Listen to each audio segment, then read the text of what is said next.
Jaipur via Kota. कृपया ध्यान आपो अहमदाबाद दिल्ली में आपका स्वागत. Lucknow Junction. ನಿಲ್ದಾಣದ ಕಡೆಗೆ ಹೊರಟಿರುವರೈ Hyderabad Punjab Express পরবর্তী স্টেশন নেতাজি ভবন कृपया ध्यान दियो.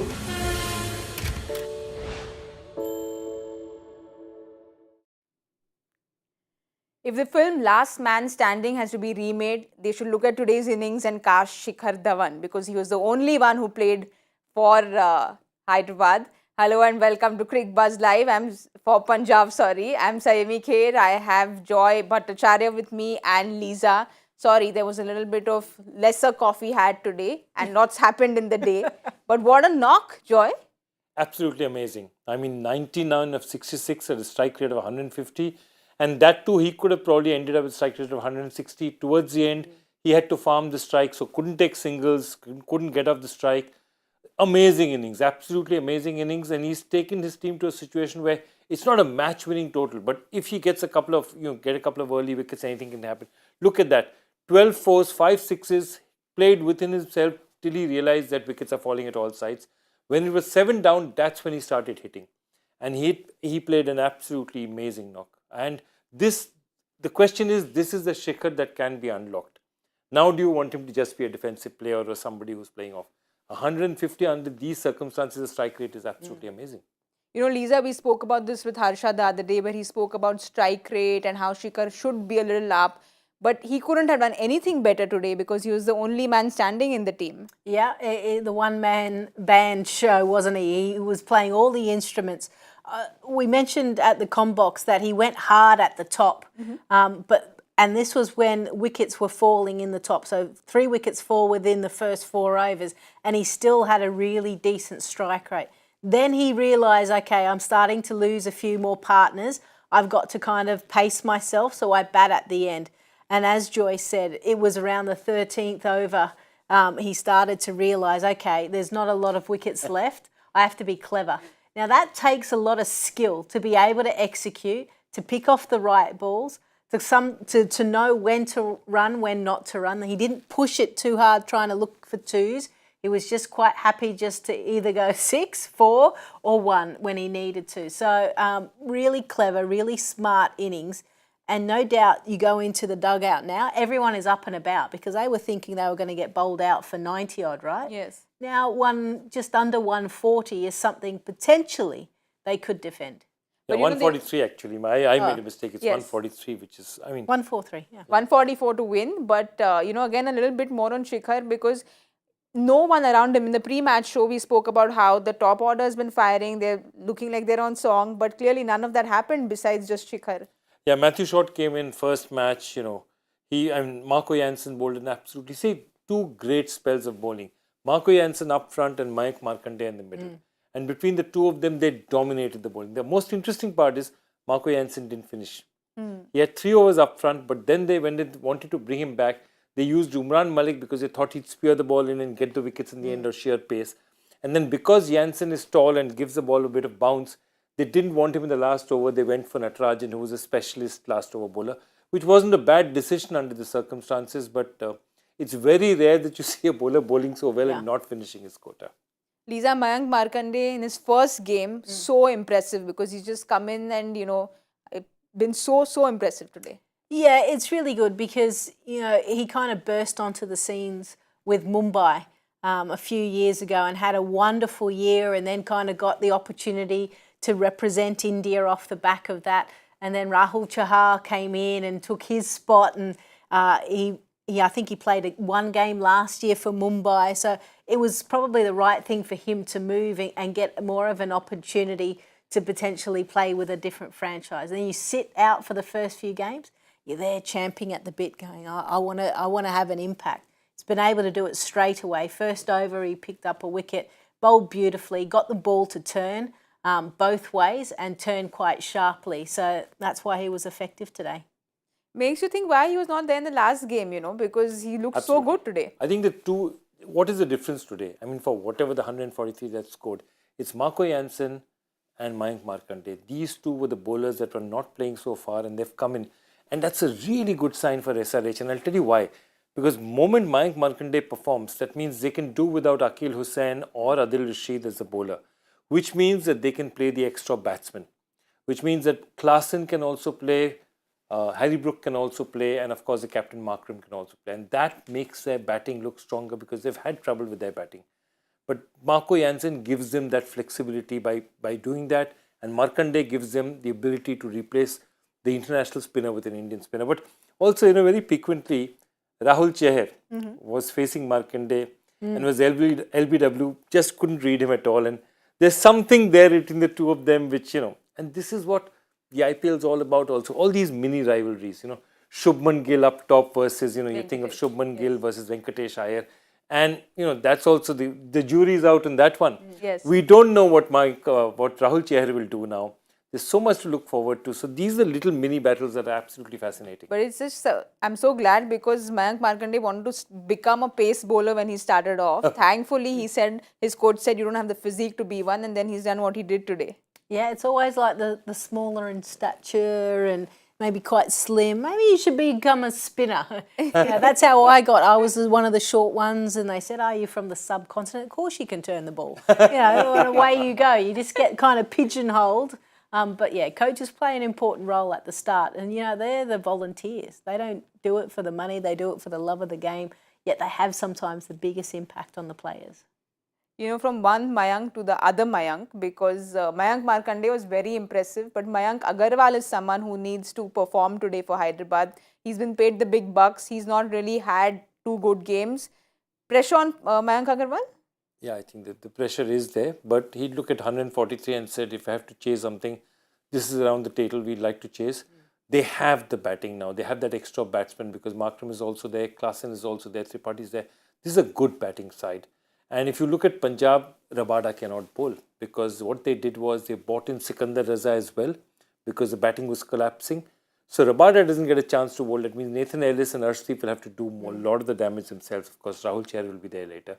But Rabada not being there is a huge factor because by moment they played 3 international players up front, you knew that they wanted Rabada as a bowling substitution. So look, I mean, this is a very, very good situation for Sunrisers. Given their start, they haven't really taken advantage of any of the situations. Let's hope they do so today. But Lisa, you think this is a perfect time for Mayank to maybe set his eye in, come in slowly, get his confidence up?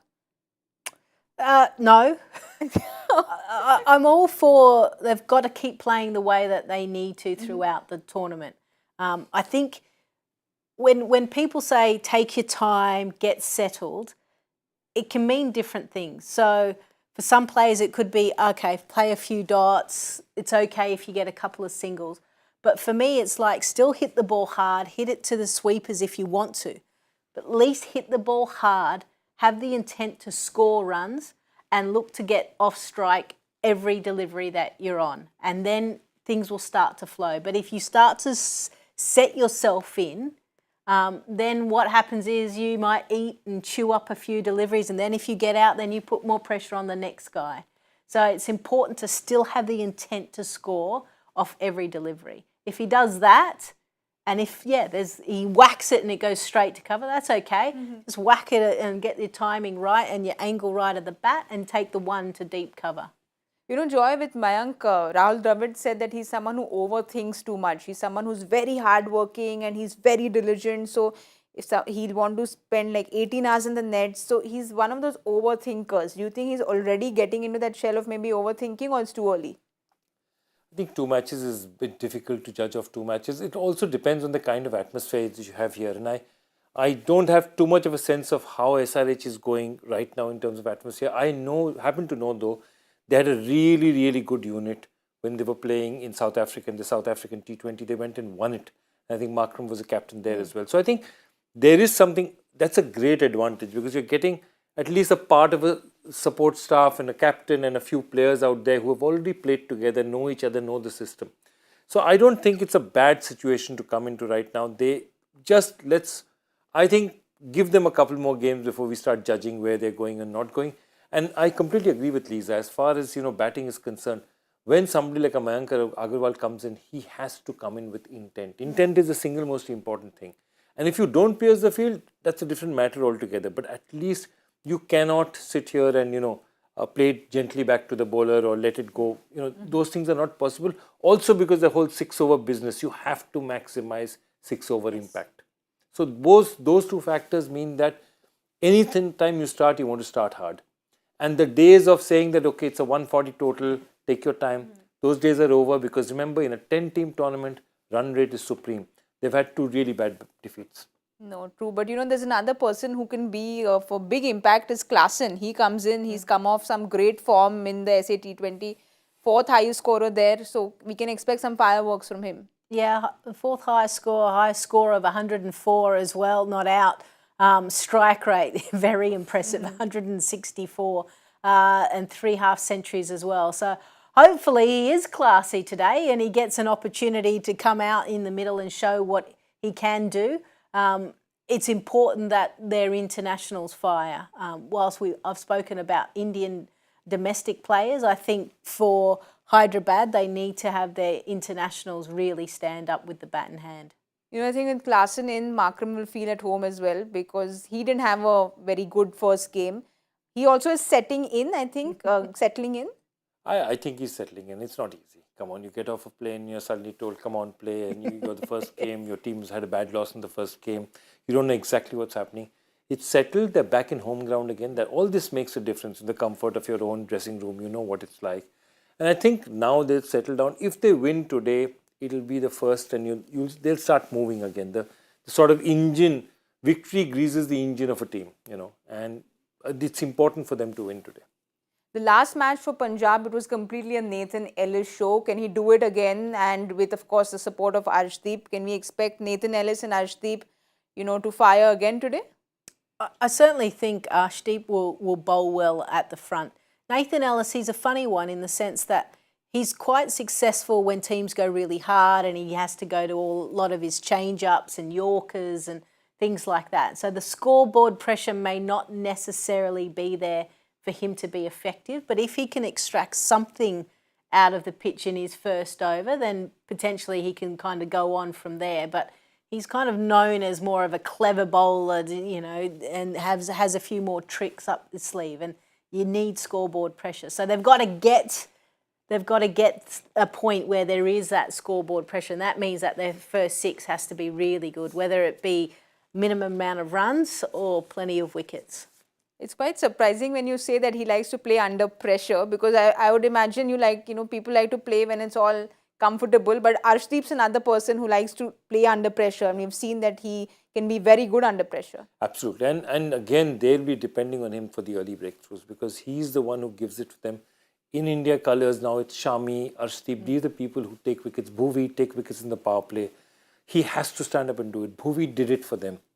And I think he needs to return the favour to them. And that's the point, that wickets early are going to be crucial in this match. 143, 144 is not a defendable total. It's a total in which you get them out. Either you get them out or you lose the game. So but third highest wicket taken in the power play, so we can expect a few early wickets there, and then, you never know what can happen. Cricket's a funny game. Yes. As Rinku Singh showed us today. Correct. You're never out of it. You never know what could happen. Yeah, but if you can, besides, if you have to take 2 names you think are going to stand out in this innings? Look, I certainly think it's the game for Hyderabad, and it's them to lose it potentially. I think Mayank Agarwal is going to have a good day. I just get a sense. Ditto, I agree with her. I think Mayank Agarwal is the man today. We rarely agree on this time. I also think Mayank Agarwal is the man. Let's see where it goes. So one thing we've been very bad at today is the prediction game, but we need to continue because someday we'll get it right. So quick predictions at the 6-over point. 56. 46. 46, 56. Come on. I go again last. I shouldn't have done that. 46, 56. I'm going to go with 66, and let's just hope that, they go all guns blazing. That's all for now, but don't forget to join us the 10-over point at the Cricbuzz Combox. Jaipur via Kota.